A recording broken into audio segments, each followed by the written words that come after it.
গড়িয়াহাটের মোড় থেকে রাসবিহারী যাওয়ার পথে বাঁ হাতে, আর রাসবিহারী থেকে গড়িয়াহাট যাওয়ার পথে ঠিক উল্টো ফুটে পরে পাইস হোটেল এই তরুণ নিকেতন।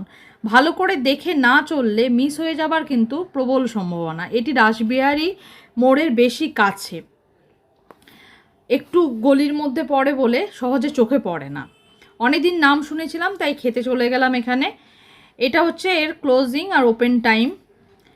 আর ভেতরের সাজসজ্জা দেখো, খুবই ছিমছাম, সবচেয়ে বড় কথা বেশ সুন্দর পরিষ্কার পরিচ্ছন্ন। এখানে কিন্তু থালা প্লেটে না, দেওয়া হয় একদম কলা পাতায়। প্রথমে একটা জলের বোতল দিয়ে গেল আর তার সাথে 3টে গ্লাস।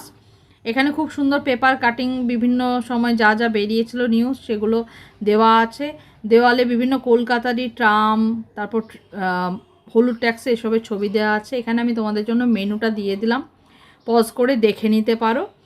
হাত ধোয়ার জায়গাটাও খুব পরিষ্কার। আমরা ভাতের সাথে 3 রকম ভাজা নিয়েছিলাম, আলু ভাজা, কুমড়ো ফুলের বড়া, মাছের ডিমের বড়া, দেশি মুরগির ঝোল নিয়েছিলাম মাটন আর ডাল।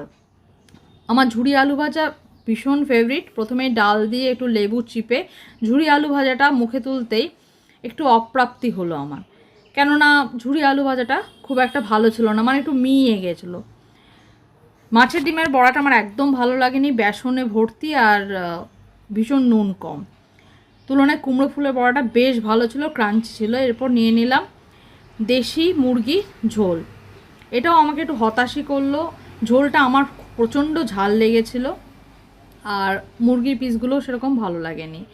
মাটনের ঝোলটা কিন্তু অসাধারণ ছিল, মাটনটা ভীষণ সুসিদ্ধ হয়েছিল এবং খেতে আমার খুবই ভালো লেগেছে। এটাকে আমি একদম 9 আউট অফ 10 দেবো। আমার ছেলে আবার খেতে গিয়ে বলল, কই চিকেনের ঝোলটা তোমার কেন ঝাল লাগলো? চিকেনের ঝোলটা তো অসাধারণ হয়েছে, কোনো ঝালই লাগেনি। দেখো এরকমভাবে চেটে চেটে কিন্তু খেতে হয়, ঘরে কিন্তু দিলে খায় না নিজ হাতে, বাইরে গিয়ে খেয়ে যাচ্ছে। শেষ পাতে ছিল আমের চাটনি আর পাঁপড়। 2 পিস আম দিয়েছিল, আমের চাটনিটা একটু বেশি মিষ্টি ছিল আর পাঁপড়টা একটু মেয়ানো। আমাদের টোটাল বিল হয়েছিল 1165 টাকা। আমার আগেও একবার একটা পাইস হোটেলে খেয়েছিলাম, দাম বেশি লেগেছিলো, এটাতেও আমার দাম বেশিই লাগলো।